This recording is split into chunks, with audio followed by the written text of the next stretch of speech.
Bonjour à tous, je m'appelle Hervé Seyss et je suis chercheur au CNRS, mais ce que je m'apprête à vous dire là, ça n'est que mon avis personnel, ce n'est pas l'avis officiel du CNRS, ça n'engage que moi. Donc oui, j'avais fait ces vidéos, j'avais fait 9 vidéos au cours de l'année 2020, essentiellement pour démentir des rumeurs pseudo-scientifiques qui me semblaient dangereuses, parce que c'était des rumeurs qui se propageaient énormément dans la population et qui incitaient les gens à adopter un comportement qui me semblait dangereux. Donc c'est pour ça que j'avais commencé par faire ces vidéos au printemps 2020 sur cette fausse rumeur sur l'efficacité prétendue de ce traitement à l'hydroxychloroquine. Également j'avais fait des vidéos pour expliquer la réalité de la deuxième vague épidémique. Et à la fin, donc c'est ma dernière vidéo en date, c'est la 9e, celle du 23 décembre 2020, on m'avait demandé d'expliquer un peu ce que c'était que ces vaccins ARN, comment ils marchaient et puis ce que ça pouvait faire et quel risque on pouvait attendre. Et donc depuis j'avais pas spécialement eu le besoin de faire des nouvelles vidéos parce que il n'y avait pas eu spécialement de rumeurs pseudo-scientifiques qui vraiment me semblent dignes de signaler un danger. Ça, c'était depuis le début de l'année 2021. Et donc la campagne de vaccination massive contre le Covid avait bien démarré en France. Et puis ça s'est un peu tassé au début de l'été parce que tous ceux qui étaient vraiment contents de se faire vacciner, et j'en fais partie, l'avaient fait avant l'été. Et donc il y avait un petit peu un tassement des motivations. Et là, les vaccinations repartent à la hausse depuis l'extension du pass sanitaire. Alors, il y a beaucoup à dire effectivement sur ce pass sanitaire et notamment sur cette philosophie à peu près systématiquement restrictive plutôt que pédagogique pour inciter les gens à se vacciner. Mais j'ai pas spécialement envie de parler de politique parce que je suis pas expert. Moi je suis scientifique et donc mon avis en termes de politique ne vaudra pas spécialement mieux que le vôtre à vous. Donc quel intérêt pour moi de vous le donner. Non, là où je pense avoir des choses plus intelligentes à dire, c'est plutôt sur l'aspect scientifique. Donc voilà, je parlerai pas vraiment de politique dans cette vidéo, comme dans les précédentes. Je veux quand même juste signaler que bien entendu le virus ne fait pas de politique, le vaccin non plus. Et donc, parce qu'on entend quelquefois, notamment dans ces manifestations contre le pass sanitaire, des fois contre le vaccin, et la limite est des fois un peu floue, on entend des gens nous dire je ne veux pas me faire vacciner parce que je suis opposé au gouvernement, c'est un signe de révolte, etc. C'est pas comme ça que ça marche en démocratie, c'est par les élections qu'on change nos dirigeants, et c'est pas en refusant de se faire vacciner. Enfin, il y a écrit nulle part dans la Constitution française, s'il n'y a pas tel pourcentage de la population vaccinée, alors le gouvernement doit démissionner. Et d'ailleurs, justement, il y a eu des élections là en 2021, on n'était que 30 à 40% à participer. Donc là, ma contribution au débat politique s'arrêtera là, c'est-à-dire si vous voulez avoir un effet sur la politique, allez voter plutôt que de refuser le vaccin. Ça, c'est vraiment une question tout à fait orthogonale à la politique. Donc voilà, aujourd'hui, on va surtout parler des aspects scientifiques et surtout d'une nouvelle rumeur qui circule beaucoup et qui me semble vraiment dangereuse parce qu'elle me semble pouvoir conduire à un grand nombre de décès qui seraient évitables. Ce sont des rumeurs sur les résultats de la campagne de vaccination massive contre le Covid-19. Alors la première rumeur dont je voulais vous parler concerne l'efficacité du vaccin. Parce qu'on entend beaucoup de gens nous dire que le vaccin serait inefficace, il ne nous empêcherait pas de tomber malade, ou alors il ne nous empêcherait pas de contaminer les autres personnes. Et dans une variante de cette rumeur, on nous dit aussi que le vaccin serait devenu inefficace à cause du variant Delta. Qu'avec les variants précédents, le vaccin aurait pu être efficace, mais que contre le variant Delta, il ne peut rien, et que du coup, ça ne servirait plus à rien maintenant de se faire vacciner à cause du variant Delta. Ces rumeurs, sous toutes leurs formes, dérive essentiellement d'une confusion entre le vaccin n'est pas efficace à 100% et le vaccin est tout à fait inutile. Ce ne sont pas du tout la même chose. Le fait que le vaccin n'est pas efficace à 100%, ça c'est quelque chose qui est clair et de manière générale, à peu près rien n'est efficace à 100% sur Terre. Et on en avait parlé d'ailleurs dans ma dernière vidéo, celle du 23 décembre 2020. Donc je vous mets tous les liens dans le descriptif YouTube, tous les liens vers mes vidéos précédentes. Il reste toujours un risque résiduel de tomber malade quand on a été complètement vacciné. Par exemple, pour les vaccins à 2 doses, même 2 semaines après la deuxième dose, on a encore un petit risque de choper la maladie. Le vaccin est efficace à 90 à 95% pour diminuer donc, les risques d'attraper la maladie, ce qui signifie qu'il reste 5 à 10% du risque initial d'attraper la maladie. Et donc il y a des gens qui ont vraiment le malheur de, malgré leur vaccination complète, d'attraper la maladie. Donc ça c'est une chose, effectivement on le sait que le vaccin n'est pas efficace à 100% pour nous empêcher d'attraper la maladie. Mais on ne va pas cracher sur 90% d'efficacité. Et ce n'est pas parce qu'il reste des gens qui attrapent la maladie malgré la vaccination que la vaccination est inutile. Ça, c'est une première chose.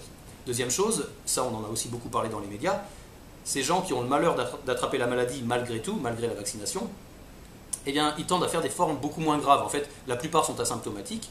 Et parmi ceux qui sont symptomatiques, eh bien, ça dégénère à peu près jamais en cas vraiment sérieux. Et donc ces gens-là sont très rarement hospitalisés.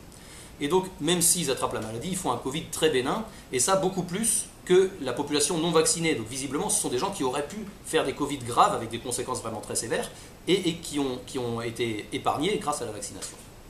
Ça, c'est une première chose.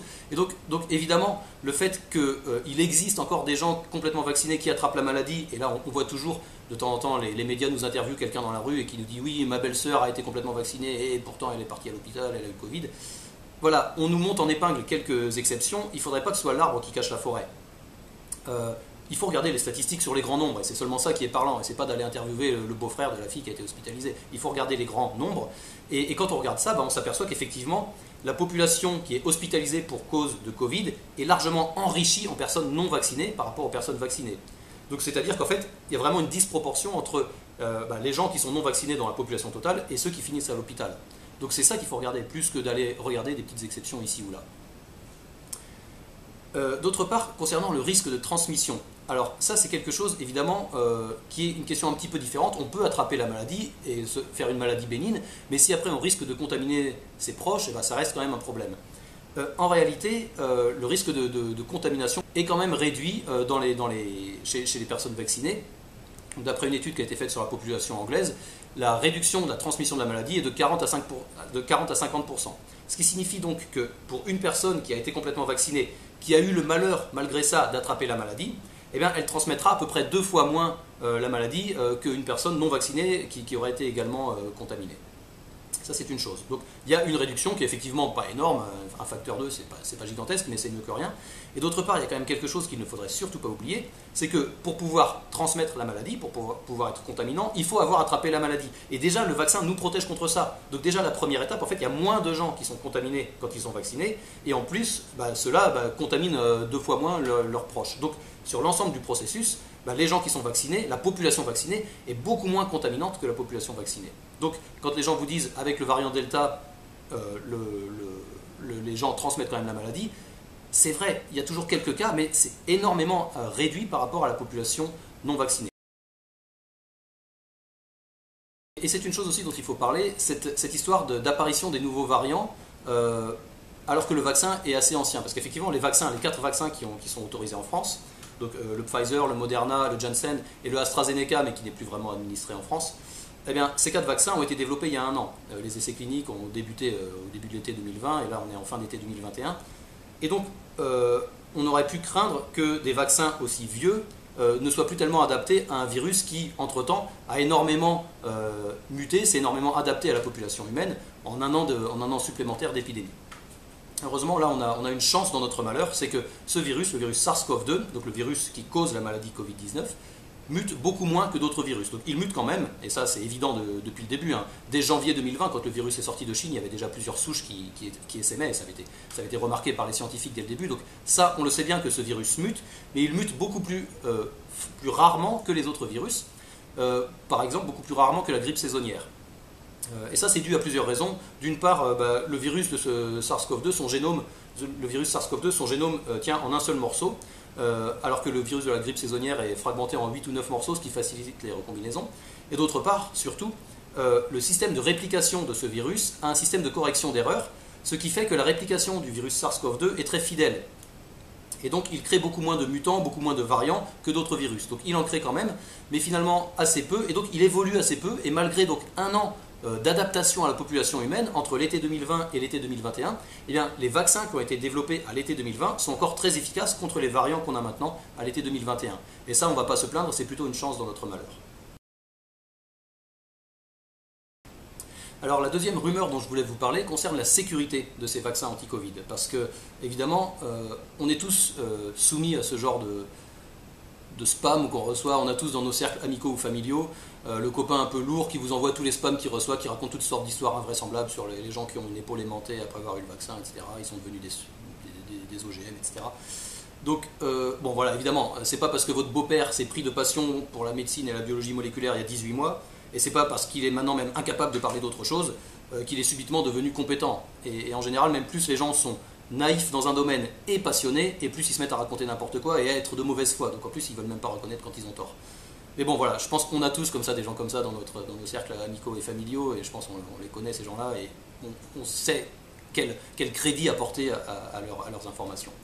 Non, là où c'est plus grave, c'est quand les informations mensongères viennent de gens qui se prévalent d'une certaine expertise. Et donc ils utilisent un argument d'autorité. Moi je suis médecin, moi je suis chercheur, et donc voici la vérité. c'est typiquement le genre de choses que moi dans mes vidéos j'essaye d'éviter. Par exemple, à chaque fois que je vous fais une affirmation, je vous donne les liens, les sources dans les descriptifs YouTube. Donc justement pour que les gens se fassent une idée par eux-mêmes plutôt que de faire confiance au mec parce que le mec est chercheur. Et donc là, il se trouve que j'ai un collègue, il travaille aussi au CNRS, un certain Laurent Mucchielli qui est sociologue, et qui lui aussi s'est pris de passion pour les questions médicales. Donc il y a 18 mois, il a commencé déjà au printemps là, 2020.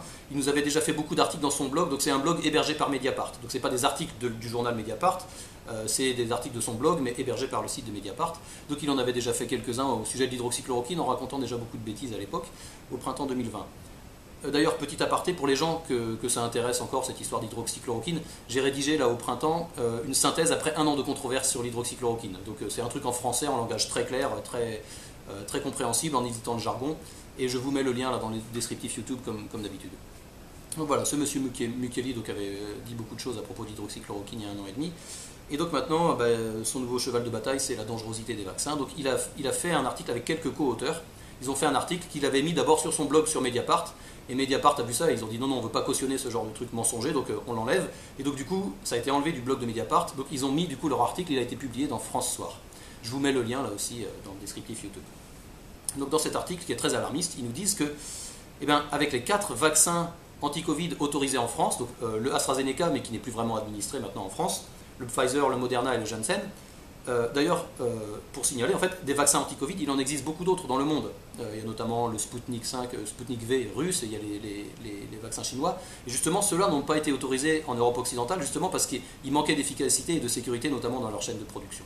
Donc les vaccins autorisés en France, donc d'après M. Mucchielli et ses co-auteurs, seraient potentiellement la cause de 1000 décès en France, et même ils nous disent bien c'est sans doute 1000, c'est sans doute une sous-estimation, c'est même sans doute beaucoup plus, parce que la pharmacovigilance n'est pas complète, et donc sans doute qu'il y a des cas qui échappent à la pharmacovigilance.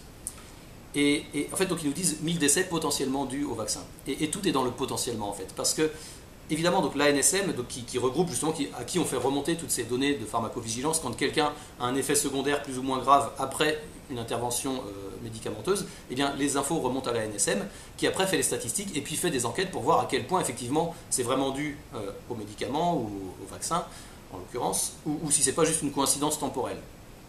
Et là, en fait, les chiffres que nous utilisent M. Mucchielli et ses co-auteurs, c'est justement tous les cas qui sont remontés de décès qui sont survenus dans un certain intervalle de temps après une vaccination contre le Covid, mais ce n'est pas du tout des décès qui sont forcément dus à la vaccination. Et de ce point de vue-là, je me suis amusé à faire un petit calcul, c'est que, vous savez, en France, étant donné la population française, il y a 67 millions d'habitants, chaque jour, il y a à peu près 1700 décès. En moyenne, il y a à peu près 1700 décès en France, toutes causes confondues. Alors évidemment, on va exclure les causes externes, les suicides, les homicides, les accidents.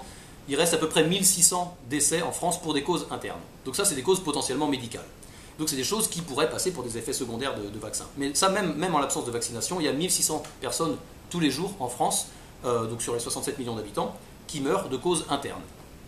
Et donc pour 67 millions d'habitants, ça veut dire donc à peu près 24 décès par million d'habitants pour des causes internes. Et donc, puisque depuis le début de la campagne de vaccination, il y a eu à peu près 83,5, donc là on est en date du 14 août 2021, il y a eu 83,5 millions de doses injectées en France, et du coup, ça veut dire que dans les 2 jours qui suivent l'injection, on se serait attendu à avoir à peu près 4000 décès pour des causes internes. Et donc ça, c'est des choses qui remontent potentiellement à l'ANSM, parce que c'est des choses qui semblent pouvoir être des effets secondaires du vaccin. Et donc, quand M. Mucchielli et ses co-auteurs nous disent il y a au moins 1000 décès potentiellement dus au vaccin, en fait, c'est même plus que ça. Il y en a au moins 4000 qui ressembleraient à des choses dues au vaccin, mais qui sont juste dues à des causes tout à fait externes au vaccin, parce que c'est le rythme des décès en France de manière générale. Et donc, ils ont raison de nous dire que 1000 c'était une sous-estimation, mais clairement, ce nombre-là n'est en rien une preuve de la nocivité des vaccins. En fait, ce qu'il faut faire, c'est une enquête médicale, et c'est pas M. Mucchielli et ses copains, ou alors le tribunal des internautes, qui va décider si un décès est dû au vaccin ou non. C'est une enquête médicale. Et après ces investigations, il s'avère que, je vous mets le lien à nouveau vers le dernier rapport de la NSM, dernier en date qui a été publié le 6 août, et qui couvre la période jusqu'au 29 juillet, il y a eu 13 décès qui semblent effectivement dus à un vaccin, le vaccin AstraZeneca. Pour les 3 autres vaccins autorisés en France, ils n'ont repéré aucun décès imputable au vaccin. Donc 13 décès. Alors évidemment, c'est 13 décès de trop. Effectivement, là, c'est des gens dont ils sont morts de thrombose qui semblent bien dus effectivement au vaccin. Donc c'est dramatique pour ces personnes-là, effectivement, et là personne ne niera que effectivement ces 13 décès qu'il aurait fallu éviter. Et maintenant en plus on sait un peu mieux les repérer, ces thromboses, et puis les traiter, donc il y a des recommandations maintenant. Et de toute façon le AstraZeneca, justement pour ces raisons, n'est plus administré en France, les gens n'en voulaient plus. Mais donc 13 décès, c'est 13 drames, mais c'est quand même beaucoup moins que le millier que nous annonce, le millier potentiel que nous annonce M. Mukeli et ses co-auteurs. Et c'est évidemment très peu par rapport aux milliers de vies que la vaccination est en train de sauver en France. Là, on est en train de se prendre la 4e vague. Et bien, grâce à la vaccination, elle va faire beaucoup moins de morts, en tout cas parmi la population vaccinée. Et donc, effectivement, on a eu 13 morts, et c'est tout à fait regrettable. Et franchement, j'aimerais pas être à la place des proches des gens qui sont morts de la vaccination. Mais en même temps, je suis heureux d'être potentiellement parmi les proches de quelqu'un qui a été sauvé par la vaccination. Et ça, c'est beaucoup plus fréquent que les morts de la vaccination.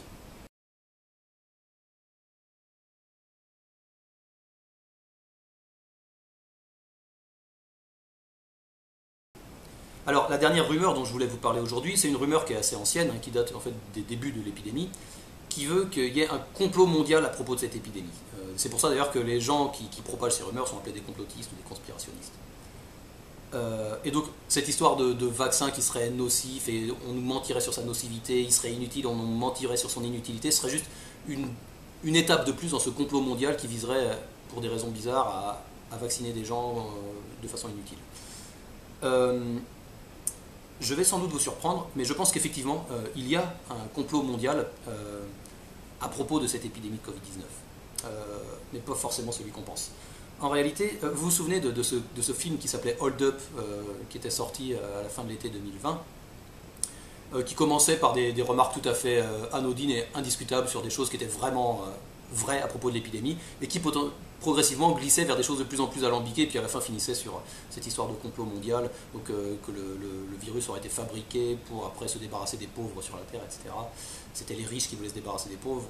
Bon, évidemment, depuis la nuit des temps, il y a un seul moyen de devenir vraiment très riche, c'est de faire travailler les autres à votre place. En travaillant beaucoup soi-même, on peut devenir un peu riche, mais pour devenir vraiment très riche, il faut faire travailler les pauvres pour vous. C'est comme ça que ça marche depuis toujours, donc les riches n'ont pas intérêt à faire mourir les pauvres. Ça, c'est une chose. Mais surtout, voilà, ce que je voulais dire à propos de ce film Hold Up, c'est que ceux qui l'ont vu ou qui en ont vu des bribes auront peut-être remarqué quelque chose d'assez bizarre, c'est cet entêtement à nous parler toujours de personnages américains. En fait, dans Hold Up, on nous critique les autorités françaises, donc des personnalités françaises, le ministre de la Santé français, le président français, etc. Et puis des personnalités américaines. Et à peu près rien d'autre, pas d'autres pays. Et pourquoi d'ailleurs on nous parle systématiquement des responsabilités de, par exemple, M. Anthony Fauci, qui est un responsable sanitaire aux États-Unis, qui n'a aucun pouvoir sur la France, par exemple.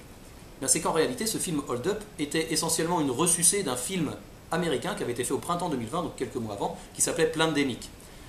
Et c'est pratiquement un plagiat d'ailleurs. Hold Up, il a juste francisé un peu le film Plandemic, mais finalement c'est essentiellement la même chose qu'il a repris.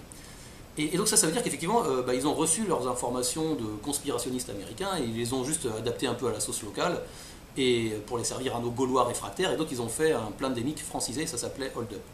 Et de manière générale, et donc je vous disais, moi aussi, comme tout le monde, je suis exposé à ces amis un peu lourdingues qui m'envoient systématiquement toutes les rumeurs débiles qu'ils reçoivent. Et il y a énormément de choses qui viennent d'autres pays. Donc un médecin polonais a vu que aux États-Unis on a démontré que, etc. Ce qui signifie qu'effectivement, il y a visiblement, et souvent en plus c'est des informations qui sont réelles, ça part vraiment d'un média américain ou d'un média polonais, etc. Et donc ça veut dire qu'il y a effectivement un réseau international de gens qui s'échangent des fausses nouvelles à propos de l'épidémie. Et donc finalement, il y a vraiment un complot à propos de l'épidémie, un complot mondial.